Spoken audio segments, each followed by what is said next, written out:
This is Cheryl Geyer. I'm conducting an oral history interview with Tillie Brandwine at the Maxim Fisher Building at the Jewish Federation on November the 12th, 2003.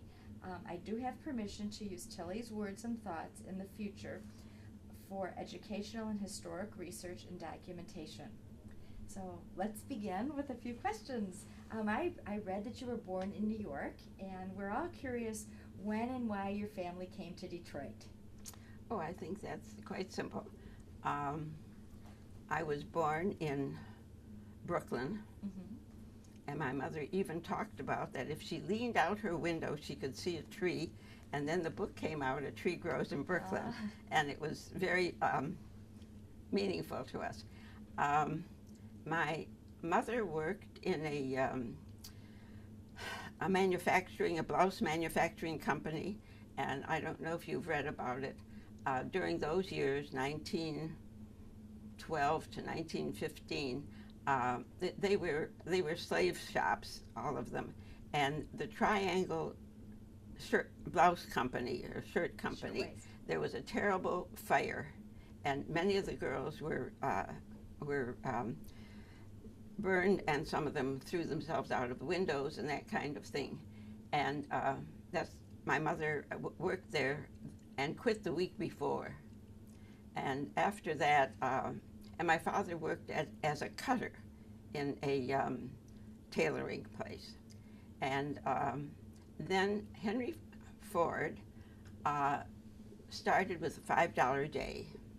And my mother's older sister was already in Detroit. By that time, the hair was all gone from my head and from my face as when I was born. And she thought I was a young beauty, and she thought that it would be a good idea for her to take my brother, who was 3 years older than I, and me to Detroit to see her sister. And my mother saw green grass and yards, and my aunt had chickens in her yard and things like that, and my mother was captivated, and she just wrote to my father and said, if you want us, you have to come here. And he started in business on Manchester, which is the southern border of what the Henry Ford factory was in those days in Highland Park. And all along that street, there were these little kiosks that sold work gloves, work shoes, overalls, overall aprons, anything, cigarettes, cigars, chewing tobacco, all that stuff that the workers that were now making all this money, this $5 a day, were making, and they were spending it. And my father had one of those kiosks for a couple of years. That's how we started in Detroit. And then you were on a street called Windermere Street, I read. Yes. And what was the neighborhood like, or the Jewish neighborhood? It was not a Jewish neighborhood. It was in Highland Park, and Windermere is now the Davison Expressway. Oh, interesting. If you want to realize where it was. And when I say Windermere now, everybody corrects me and says, you mean Wildermere. No, it was not Wildermere. It was Windermere in Highland Park, and that's where it was. And it was a very nice, they were private homes, big frame private homes, and we had quite a tragedy that happened to us there. My brother was 3 years older than I was. My mother had dressed us up and told us to go out on the porch and wait and not get dirty because we were going visiting, I don't know where. And a little boy across the street was playing with a slingshot, and he let go a stone, and it hit my brother in the eye. I mean, if he had tried to aim, he could not have done that. And there was this screaming and this blood. I was about 3 years old. My brother was 6. And my mother came out of the house, hearing the screaming, and she ran back in and grabbed either a blanket or some such thing, wrapped him in it, and ran. And I'm writing my history, and the thing that bothers me most is, where did she go? There was no 9/11, certainly. Did she know where there was a doctor in the neighborhood? Maybe she went to the drugstore. Maybe she went to a neighbor. My father drove a car, but he was in the store. There was no telephone. What did she do? Where did she go? And you know, she's gone now, and I have nobody to ask. There's nobody to ask. And so, you know, when you ask, you say when the children will ask their parents, they don't know what to ask. This is so true. And a few times I asked her to explain to me what my condition was about the hair and everything. And it bothered her terribly, and she didn't want to speak to that. So I withdrew. Mm-hmm. But today I would really like to know a little bit more about it, because, and here's another incident that is driving this. I have never been able to find my birth certificate. Whether it was because my condition when I was born or whatever it was. Now, I was born in the Beth Israel Hospital in Manhattan. My brother was born at home 3 years before that. My brother has a birth certificate. I do not. Through the years, it's been a matter of comedy and a matter of worry. When the time came that my husband and I could do some traveling, I needed a passport, but I didn't have a birth certificate, and I couldn't get a passport. And I was told that I could, if I could prove that my mother was in the country within 3 years before my birth, and that I was in the country within 5 years after my birth, that they would issue me a substitute birth certificate. Just wasn't all that easy, you know. My mother, so my father's citizenship papers, at that time, women didn't have the privilege of citizenship. They were they became citizens by virtue of their husband's citizenship. So their name is on the citizenship certificate. Well, her name is on the certificate, and my brother's name is on the certificate, but mine is not. So obviously, I wasn't born when when he got his citizenship. And his citizenship papers are dated March 1915. This will always remain a mystery. My mother took me to school, and you didn't have to have any proof. You're bringing me to school. You're 5 years old. So she brought me to school in 1919. They put down 1914. So on Social Security, on Medicare, on everything, I'm 89 years old, not 88. Oh my goodness! But let me ask you something else. In terms of your family life and growing up, was your family involved with the Jewish community in any way, or when did they first identify with the local Detroit Jewish community? Early on, I wouldn't really know, but when I was about 8 years old, we moved to a street called Nevada, which is really 6.5 mile road between Woodward and John R. And shortly, and there were maybe a half a dozen Jewish families. The Helfmans lived around there. The Beiners, the Leftons. There were a few Jewish families in the area.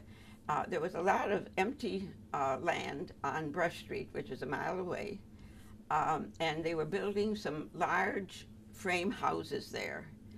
And right across the street from the Greenfield Park School, and so Jewish people started to move in there. My father had a dry goods store in the area, and so did my uncle. And they got together and they said, look, we've got a minyan. It's time to start a show. So they, it was my first lesson in fundraising. They had a meeting at my aunt's house, and my mother baked, and we invited all the Jewish people from Brush Street and otherwise. And my father spoke to them that it's time to have a shul, for boys to have their bar mitzvahs, and we'll have a minyan, and the children need a cheder, and this is the beginning of a fundraising for this purpose.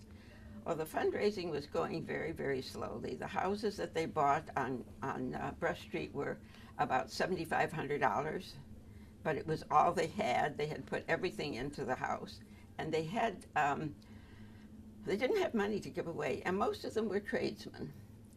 And my father announced a gift, and my uncle announced a gift, and then it started, I'll give $10 over 2 years. I can give $5. I'll give $20 over 4 years, that kind of thing. Well, with that kind of money, you don't build a shul. And what was the name of the shul? I always called it the Northern Brush Shul in Talmud Torah until Sal Drochler told me that there was no United Hebrew School by that name. And so many years later, I had my grandson drive me over there. Drochler said there was no such thing. I went there, I know. My grandson drove me over there, and the cornerstone said 1926. And on the lintel, it says, in Hebrew letters, but in English pronunciation, Kang, period, Sherry Torah. I called Sal, and he says, yeah, we had a branch there. Oh, that's terrific. I was also reading that in your early years, you were a secretary for Judge Butzel. And I wondered if you might want to talk a few minutes about that life experience. It had to be very inspiring. Well, I graduated from high school at the age of 16 in 1932. Things were very, very bad. My brother was already in college. I thought, you know, if I had taken some typing or something like that, but you didn't, if you were going to college, you didn't take typing or shorthand. So there was nothing, I didn't know where I could go to work to help out instead of going to school. I was 16, I figured I had plenty of time to go to college later. And I went back to school for 6 months. I took typing and shorthand, and I advertised in the legal news that I was willing to work for experience. In those days, there were a lot of young lawyers who were delighted to have somebody in their office that would take the phone. And I went to work with five attorneys and an insurance agent, and they decided that I couldn't work for nothing, and they each paid me 50 cents. So the insurance lady didn't, just the 5 men. So I was getting $2.50 a week for my car fare and my lunches. I was living at home. I really could have done without that, but it made them feel good. I took it. By this time, I'm 17 years old, and I know that I could work there forever, and I would be working for experience. And, you know, they were young lawyers, and they loved to dictate, and I wasn't very good. I had only had 6 months of this stuff. And they would get a contract out, and they would start. And I got smart all of a sudden. I said, you know, I can read. Just tell me the names and the dates that you want, and I'll put them in. Well, they were crestfallen that they couldn't dictate these whole big contracts to me. It was good practice for them. I wasn't interested. But we were on the 19th floor of the National Bank building, and down the hall there was Stevenson, Butzel, and Winston. Upstairs there was Stevenson, Butzel, Eman, and Long, the two big Butzel firms. But on our floor there was one door that was absolutely blank. But there was no air conditioning in the National Bank building then. So during the summer, all the doors were open. And I used to see very important people going into that blank door. And it really, I wanted to know what's behind that door. And one day, a young man, his last name is Swerdling, I don't remember his first name, stopped by the open door and said, you don't seem very busy. He said, would you like to make a little extra money by typing the justices' decisions? Sure, after hours. So I go in there, and a bunch of cheap desks and chairs, a tremendous safe built into the wall, and a magnificent oriental carpet on the floor. That was it. And I was waiting for Justice Butzel. When I was in the 8th grade, I won a speech contest by reciting the 7 Ages of Man. And I'm sitting there, and this man walks in, and it's Shakespeare's Justice. In fair round belly, with good cape on line, with eyes severe. He didn't have a beard, but was full of wise saws and modern instances, and so he plays his part. I was amazed. This was my Justice. Here he was, and I was taking dictation from him. I was in heaven. But there was a downside. He dictated with a big cigar in his mouth. And every once in a while, the ashes, no, it wasn't that. His glasses were pinched to his nose, and there was a black ribbon, and it was tied to the lapel. And so every once in a while, the glasses would fall off. Then he would bend down to find his glasses, and the ashes would go all over his vest. So he would dust them off, take out the cigar and dust them off, and then put the glasses back on, put the cigar back in his mouth. The downside was that he was dictating all this time. And since, like I said, I wasn't very good, I was having a lot of difficulty. But apparently they were used to this, and when I was through that one night, Zwerdling said, "It's all right. I'll help you along. You'll get it all." He says, "We don't expect you to hear everything that he says." One night, he dictated a decision, and when I mentioned it in front of some lawyers recently, they were familiar with the case. At the time, the supermarkets were starting to stock over-the-counter medication, and the drugstores were suing so that they shouldn't be allowed to do this. And it was his decision. Interesting. And I took it, and it was late at night, and they decided that I couldn't go home alone, that there were people out there who might know that I have some information that would be valuable to them. In addition to which, it was late at night, and I used to take a streetcar to work. With that, there was a very well-known criminal lawyer by the name of Anthony Maiulo, and he walked into the office, and they told him what the problem was with getting me home, and he said, "So-and-so is downstairs, I'll take her down." Takes me down to his block-long black bulletproof limousine.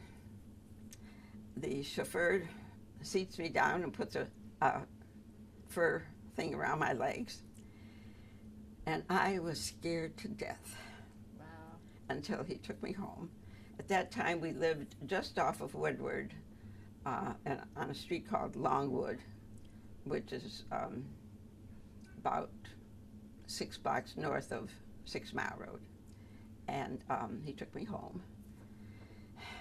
And those are quite some days. Did Justice Butzel ever talk to you about the Jewish community at that time? No. Not so much? No. Well, the justice wasn't that involved in the Jewish community. It was Fred Butzel. His brother. Was he? But the question to me at that time was, how did I get started in Federation? Right. And sometime during this time, this young man, Zwerdling, came up to me and gave me a pile of cards, told me what they were for, and I should solicit these people for money for Federation. And they were on Shane Street. I had to take 2 streetcars to get there. And they were a shoemaker, a grocer, a tailor, small businessmen during the depth of the Depression. And most of them said they couldn't give me anything. A few of them gave me 50 cents. And you went door to door? Door to door in these stores. And then I went to one place, and this man said, I wish I could give you more. And he gave me $1. That was my biggest take. And he said, but you know, you're doing a good thing. Keep it up. So I did. Look where it led to. And then you became involved in boards and various agencies? I went to work after that for a property management company. Mm-hmm. And today when I tell my grandkids that I was making the grand sum of $40 a week, they laugh. They think this is very, very funny. But at that time, families were living on $40 a week. Very impressive. Very interesting. So you've been on so many boards. I made a list here. The Jewish Family and Children's Service, the Fresh Air Society, the Jewish Community Center Board, the Jewish Apartments and Services. You chaired Culture and Group Services. Is there something special that you wanted to talk to us about? No, but I was the first woman to be a chairman of a budget committee. And we had the Hillels, the Hebrew schools, the Jewish Center, the Fresh Air Society. They were all part of our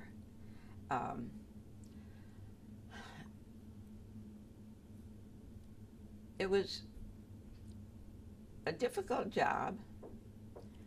I had to learn how to read the statements that the different agencies were giving us. I really was not that familiar with it. The biggest problem were the yeshiva's statements, which didn't make any sense at all. They just scribbled them down. But the great thing about that job is that it was during my chairmanship of that committee that the day schools got their first sizable funding. And how did that happen? We had conversations about it. The day schools at that time were getting $13,000 a year, which was half of the salary of a secular teacher. That's what they were getting. Hillel was expanding. Were your children at the day school? My youngest son was a student of Hillel. So you really were an advocate for the day school. You saw the value in the community. There was no question in my mind about the day schools. Even the yeshiva, as bad as their bookkeeping was, and the fact that they didn't want to show everything that they owned, so the bills for oil and milk and everything were shoved in the back of a drawer so nobody would find them. And except the only thing about that was that my brother was in the oil business and he was supplying them with oil, heating oil. And he would go in and look through and find the bills and mark them paid, because there was no point in doing anything else. But our whole family was very attuned to Jewish education. Let me tell you a funny story about my Jewish education. We always lived in Gentile neighborhoods. My friends were Ruth McAllister, May Anderson, and Edna Ingham. So you must know that. But we had a Rebbe come to the house because my brother, a boy, had to have Hebrew education. And I suppose I learned a little bit by osmosis. I knew all the brachas because I sang them with my brother. We did them together. But when this little shul was built, and we had the United Hebrew Schools there, there was really no place for me, because I was way beyond Ba Beba, and then there was the bar mitzvah class. So I was the only girl in the bar mitzvah class. Do you understand Yiddish at all? A little. I came home one day, real cocky, and I said, Mar Margolis said that my eyes are like cherries and my cheeks are like roses. And my mother didn't miss a beat. She said this in Yiddish, so I won't repeat it in Yiddish. Tillie, you have already learned the whole Torah. You don't have to go back to the That's school. great. That's wonderful. Tell me about the year 1967 and how it affected you and all that was going on in Israel and fundraising here in Detroit. And do you have any memories of what the community was like at that time? Yeah.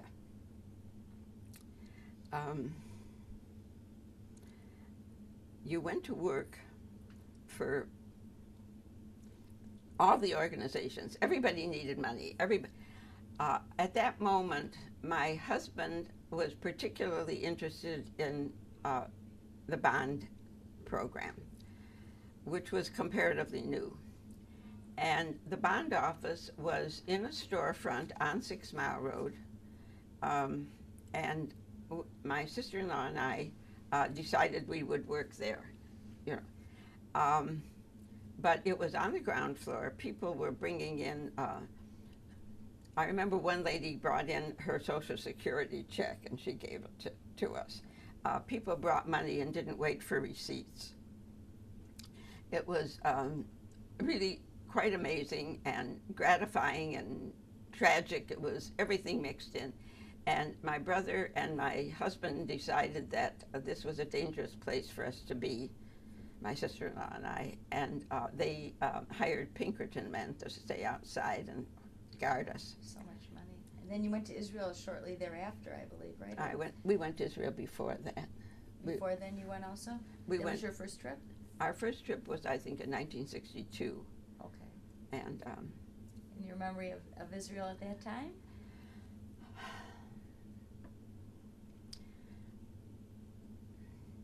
It was, I really never analyzed my feelings about that. It was just that, just being there was like we were doing something positive. I mean, that we collected money, that in 67 we lived in Huntington Woods, and people were bringing money to the house. And the bond money went to the house, Hadassah money went to the house, Federation money. Just, you know, people were coming and they were dropping it off at the house. And it wasn't until morning that you could even think of going to sleep because, you know, we didn't have any burglar alarms or anything like that. And if anybody knew where this money was. But let's go back to 62. We were very active in Jewish National Fund, and a man by the name of Hanan Yardan was the head of Jewish National Fund in Israel. And he came to the United States and he visited with us in our home.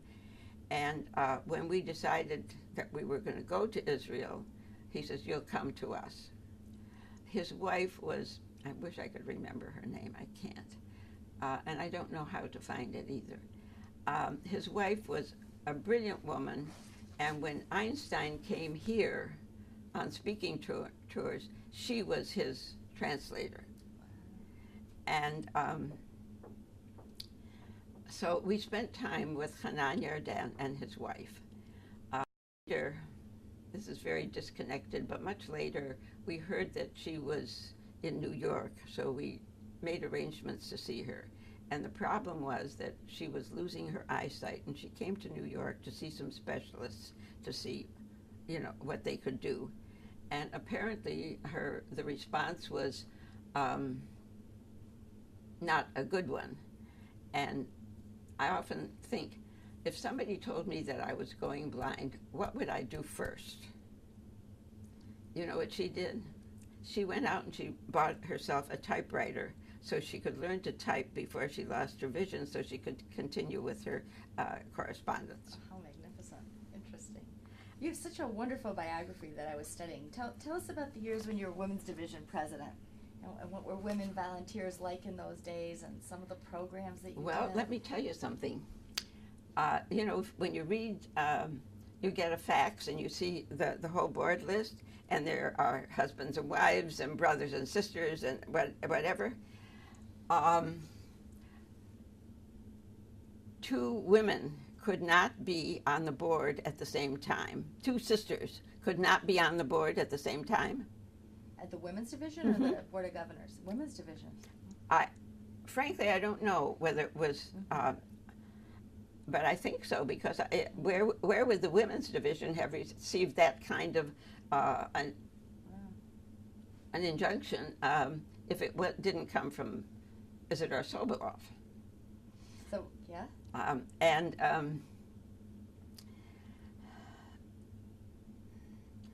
That was one thing. And when I first started, you wore a hat to the meetings and gloves. The one thing, the outgoing president received a pair of white gloves as a gift. How interesting. They were mostly fundraising meetings, or there was a lot of education? How were the There was programs, though? at least as much education as there was fundraising.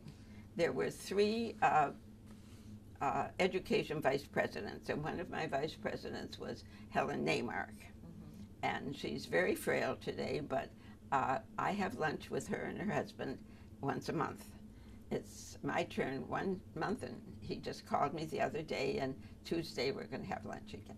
Wonderful. So she helped you connect probably to the Jewish apartments also. Well, no. That was that. I came into the apartments before she did. Oh, really? As it happens. I don't know how I got there. I just got there. Do you see women volunteering different today when you come to meetings, and the role of women and the things they like to do than years ago? Well, the women that volunteered years ago, not many of the young women were also working outside of the home. You know, they didn't have careers. And that's the type of work that they did. I mean, I took my baby buggy and I walked up and down the streets of Russell Woods West and collected on my cards. Yeah, it was a very different time then. You were also really involved with the JDC, and you were on the national board. Do you remember where they were rescuing Jews at that time, and you were traveling? Well, yes. It happens about that time that we had some relatives in Romania, and we were trying to get them out. And what was the year then, would you think? About I don't remember. 50s or 60s maybe, right? 50s, more likely. And we got a letter, "I'm your cousin, help." And my husband knew nothing about this. He had no idea where this was coming from.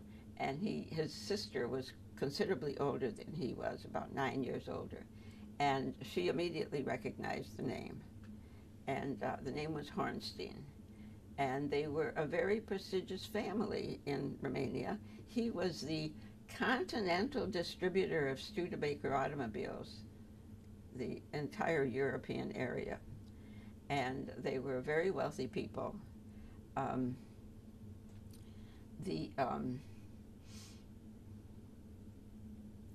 The older son was in a DP camp, and he was the one that contacted us. He was being used as an interpreter by the United States Army, so he had some privileges. And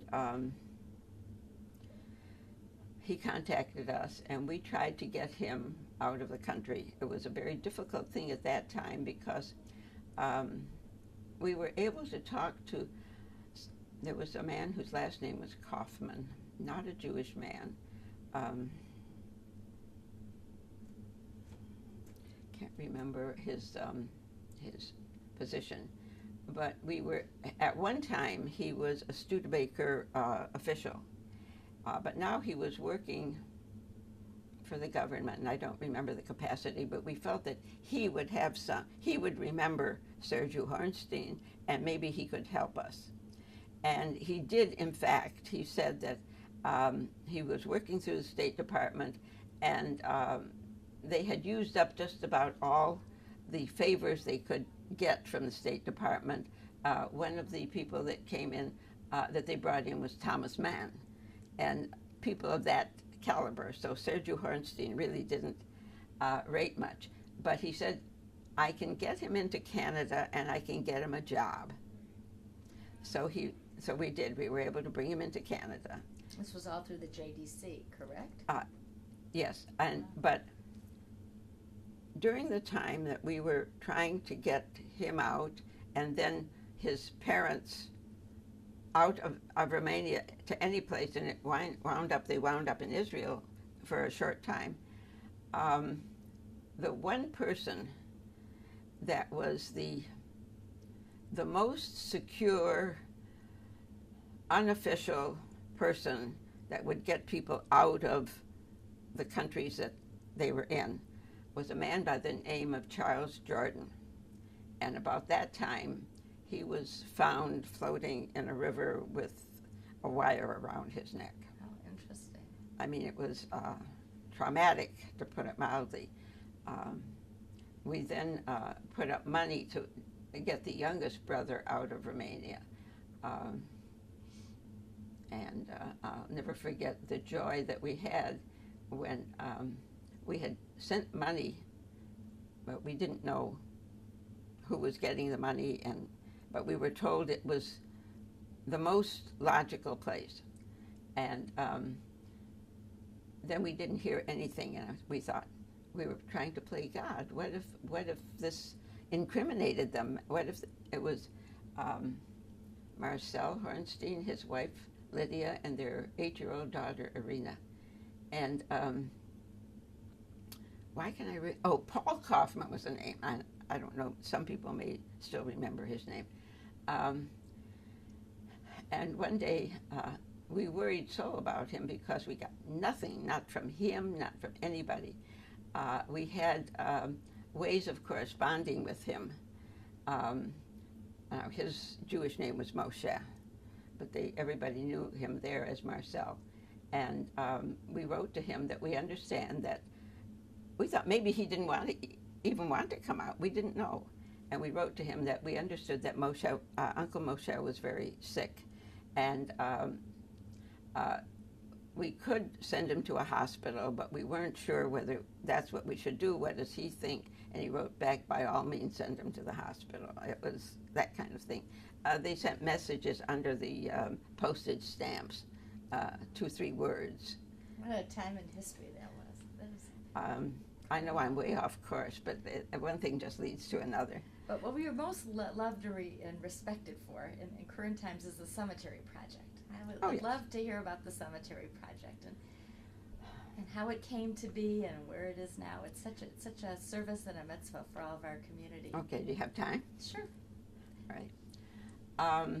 I have a young friend in New York. His name is Jonathan Auslander. And because his name is Auslander, he became very interested in genealogy, to the point where he does it for a living now. He does it for other people. He says, we came from Hungary, he said. But if we were Auslanders in Hungary, then where did we come from?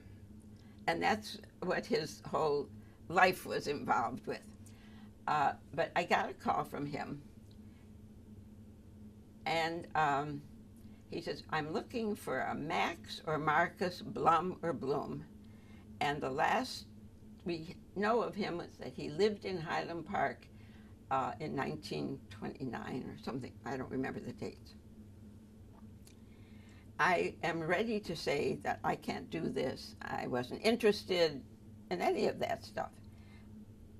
But when he said, I have the address where he lived right across the street from us. And I remember my mother talking about Bloom as the boy who shot the slingshot. Oh, my goodness. And at that point, there was no way that I could say no. I wanted to find that guy myself. So I didn't even know where to look. I didn't know what a disc was as opposed to a printout on a computer. But I went to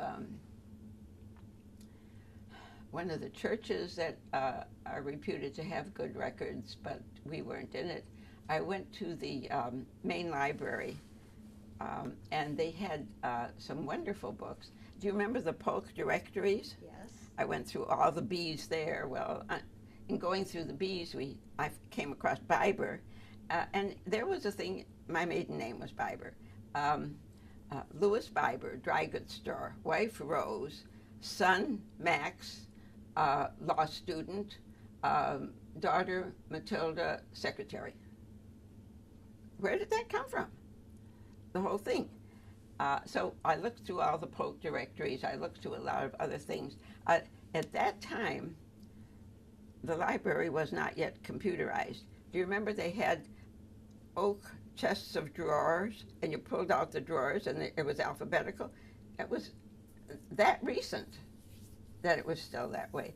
And going through the bees, again, I saw Biber, and I found my sister-in-law's name, and then I found my name, and I couldn't figure out what that was all about. So I asked the librarian, and she said, I'm going off on a tangent again.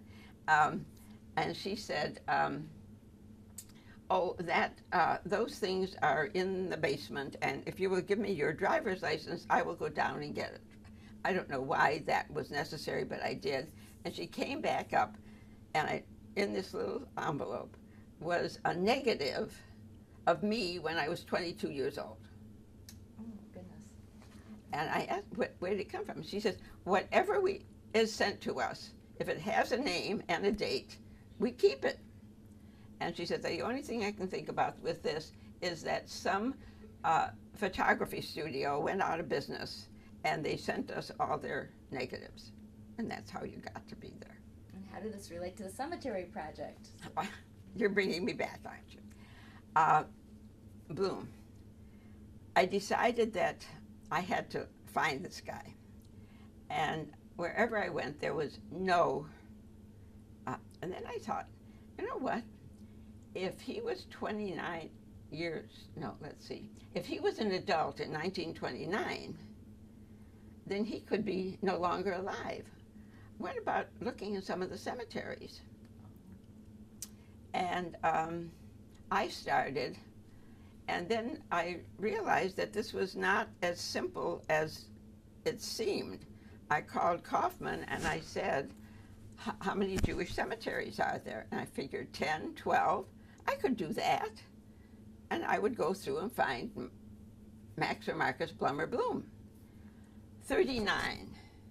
There are 39 Jewish cemeteries Covering how big a radius? In the Tri-County area. Well, this was, again, a little bit too much for me. So I called a cousin of mine, a few other people that I knew, and my cousin Edith went to Machpelah, and they gave her the printout just like that. On the other hand, some of the places we went to, why should we give you our information? I don't want your information. Do you have this and this? Anyways, it became very obvious that this was not more than just looking for Blum or Bloom. This was history. All of a sudden, we opened up our eyes, the few people that were involved in this, and said, look, why can't we make a record of this? We may not find this particular person, but people, there are children here that don't know where their grandparents are buried. We know that. Anyways, I gathered together about 6 volunteers. They didn't all stay very long, but a few of them did. And 3 of them were at this meeting for the Jewish Historical Society. And I really had to have them stand up because they were the kind of people that you went to the cemetery and they didn't have records. So you had to walk the cemetery and take off the information off the stone. So you had to record from every tombstone. Mm-hmm. Oh my goodness.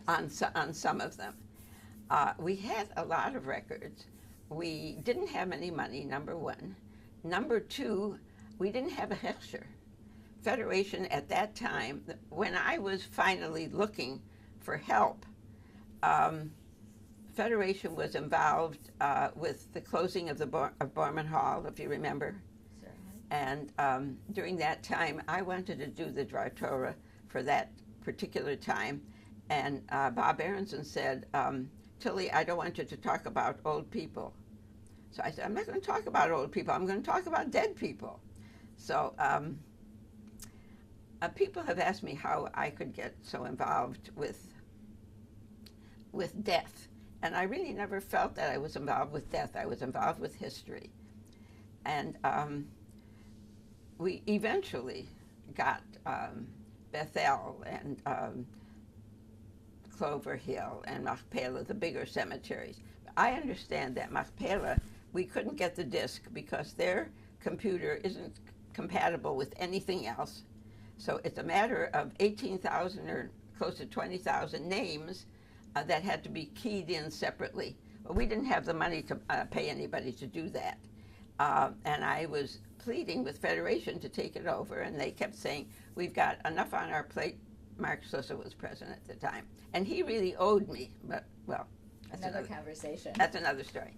So, but they wouldn't take it. So I did the Dvar Torah. That it happens that, time to go? No, we're still good. We have about 15 more minutes. It happens that the Torah, so many people give Dvar Torahs that have nothing to do with the Torah reading. But I was talking about the Torah reading. It was the death of Sarah. And this was at the Board of Governors? Or yes, the Board of Governors. Yes. The death of Sarah. And it just played right into my hands. It was perfect. Our father, Abraham, was looking for a proper place to bury Sarah. And he found the Machpelah, the caves of Machpelah, and the land happened to be owned by a Gentile man who was a friend of Abraham's, and he said, I will give you this land for the burial of your wife. And Abraham said, no, I will pay you. Abraham paid him, and there was a record. And that's why today we know where our matriarchs and patriarchs are buried, but we don't know where our own grandparents are buried. Our father Abraham, as all good fathers should, taught us a lesson. And that's what we are doing with the cemetery index. Anyways, I tied it up eventually. It wasn't too long because I knew they weren't going to stand for a long Dvar Torah. This, something to shove under the carpet. You can edit that out. It was my first edge into money from Federation. Actually, they gave us a little bit of computer time, but they didn't. But we still didn't have any money. We were at Leonard Simon's funeral, and Saul Drachler sat down next to me and said, how are you doing with the cemetery index? I said, there is so much going on. We should have, by the time we're finished, up to January 1st, 2000, over 100,000 names. And, but we don't have the wherewithal to do this. I don't know if you're familiar with this, but Saul Drachler has the most amazing memory of anybody you ever knew. And so I said, if we had some money, he says, how much do you need? I said, and the thing that bothers me to this day is I could have put up $5,000. I just didn't think it was my place to do that. I didn't think, but I should have. I could have and I should have, but I didn't. So I said, if we had $5,000 at this time, we could rent a few computers and we could take them home and we could do these things. So he's just looking around the room at this big funeral in Temple Bethel, and he said, Tillie, follow me out. I think I know where there's some money. I start to follow him out, and he buttonholes Avron Cohn. And he says, Avron, many years ago, when we were trying to redo the Beth Olam Cemetery, that's the oldest cemetery where the General Motors have fenced it off so that to preserve it. He says, many years ago, when we were first trying to replace headstones and things at Beth Olam Cemetery, your father put up $5,000 for matching funds. He always had to have matching funds. If he was giving, somebody else had to give too. He put up $5,000, and then when General Motors took it over and they're taking care of it, that money is laying there someplace. And that's how it all began. That's how the money began. And where's the project today? All the names have been recorded? No, the names haven't all been recorded. Anyway, Abram said, I don't know anything about it, I'll look it up. He looked it up, and sure enough, it was $5,000. It now had grown to about $6,500, and we got that money. But we also got, I want to skip a bad time, but anyways, we got that money, and we were able to put a lot of it on the computer. But I understand that Matilda, which we never got a disc. It still has to be keyed in one at a time, and this can be done today. It's not. They can scan it. It doesn't have to take such a long time. But my understanding from Alterman is, what's her first name? Sharon. Sharon Alterman. I can remember anything 50 years ago, but I can't remember anything today. Anyway, Sharon Alterman, I understood from her that Matilda still isn't all on the record. So there are a lot of things that still have to go on the record. But it started. Oh, the most important thing is we never did find Max or Marcus Blum or Bloom. Is that so? Never found him. But look where it led you. How important that is. That was one of your great contributions, I think, to our Detroit community. Well, it's a very busy website. Is that so? And there were, strangely, friends of Lois's were looking for their grandparents' grave. And they got it from the website, and they went out there, and they took a picture of it. And then they called Lois. The strange thing was, when they took a picture of their grandparents' headstone,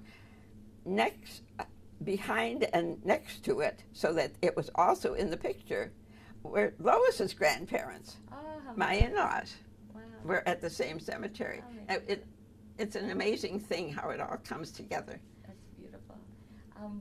I remember years ago when you won the Butzel Award, I was there and heard your beautiful speech that you made. Just any thoughts about those times and what you think your finest contribution was to our Jewish community? Well, I think the cemetery index is, without question, is my... most lasting. And what has given you the most satisfaction?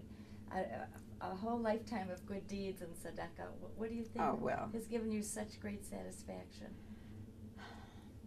I don't think I ever think of it in those terms. I mean, this is my life, and this is how I lived it, and I didn't do it. I didn't do it for the Butzel Award. I didn't do it for whatever else there was there. I did it. Maybe it was because I had to have something to do. Quite a beautiful story. What did we not cover that you wanted to tell us about? Oh, I don't know. Important story, a memory?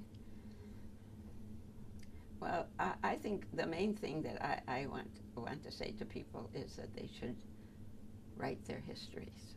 I think that, to me, it becomes more and more important. I have 3 children and their spouses, which means that I have 6 children. Lois is the oldest one. She was 62 years old yesterday.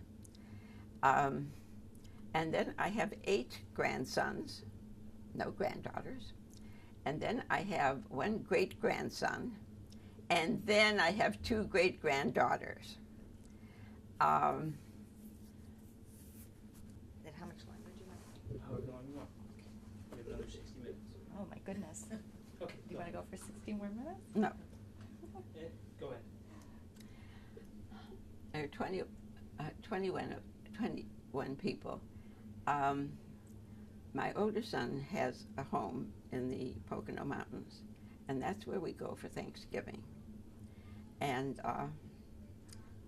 20, well, it wasn't always 21. At one time there were 14 people, and it was getting a little bit crowded. And Lois and Hadassah said, look, the lodge is just down the street. We'll sleep at the lodge, and then we'll come. They came back in the morning. We were all in our robes and pajamas, and my daughter-in-law had baked up a storm with muffins and breads and stuff like that. And Lois and Hadassah come to the door, and they said, we hate it. We don't want to stay at the lodge. We want to be here. And my fondest hopes for the future are that my children will continue to be one family. And so I told my son that if he would add 2 bedrooms and a bathroom to his house, that I would pay for it. When I asked the other children whether they thought I was playing favorites by doing this, Lois said, Mom, you did it for all of us. And Mark, who is more money oriented, said, well, he's the one that's going to have to pay the higher taxes. So that was fine. And we did it. And almost on cue, we had 5 new babies. Oh. So now they're talking that the West Wing is successful, but maybe we should think about the East Wing. Forget it. No, it's not going to happen. But my fondest hope is that they will be comfortable there so that they will continue to gather from all over for Thanksgiving and for Passover. Those are the 2 times that the boys asked me, oh, this honor, Grandma, is this a command performance? I said, no, if it's convenient, come, and if it's not convenient, don't come. Command performances are Thanksgiving and Passover, and they all come. They all come. What are the biggest challenges, you think, facing young Jewish families today? As a matriarch, you can really look and see. Well, I'm sure you think about this. As a grandmother of 8 and great-grandmother of 3, and mostly men, intermarriage is the biggest problem. On the other hand, my older daughter-in-law, Beverly, was not born Jewish. She's a convert. And though my husband had a real tough time accepting this, eventually he said, when Warren married Beverly, I thought we had lost a Jew, but instead we have gained 5 new Jews. That is beautiful. And how do you think that relates to our own Jewish community here? Do you think that is one of our biggest challenges too? I think that's a very big challenge. And how do we deal with it? As far as I'm concerned,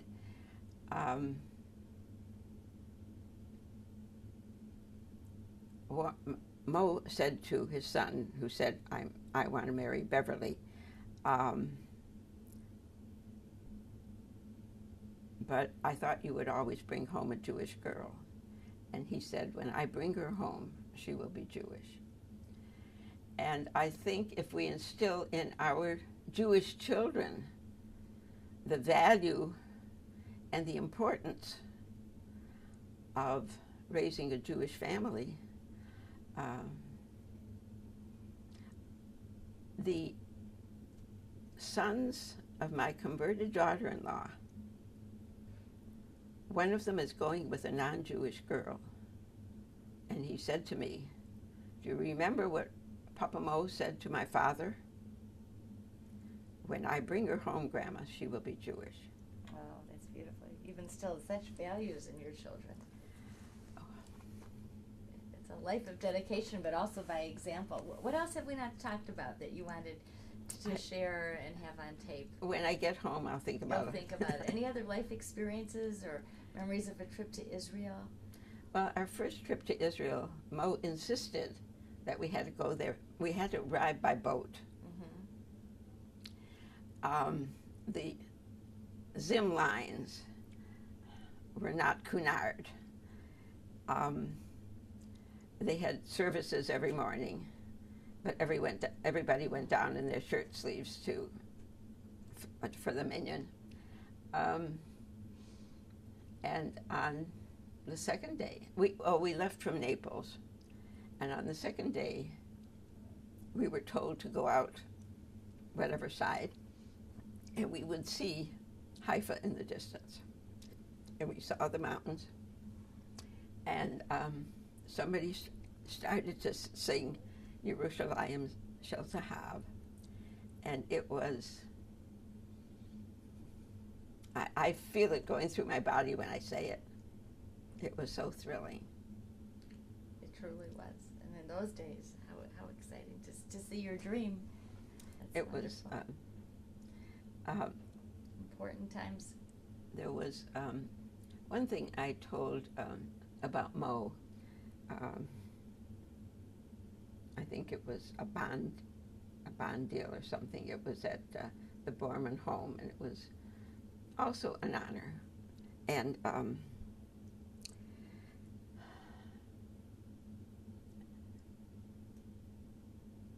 Mo's first inkling that there was such a place as Israel, when the white paper was established in England, and that there should be a Jewish state. There was a parade on Oakland Avenue, and I think Mo was about 5 years old, and he told Mo that he wasn't going to go to school today, and they were going to go someplace special.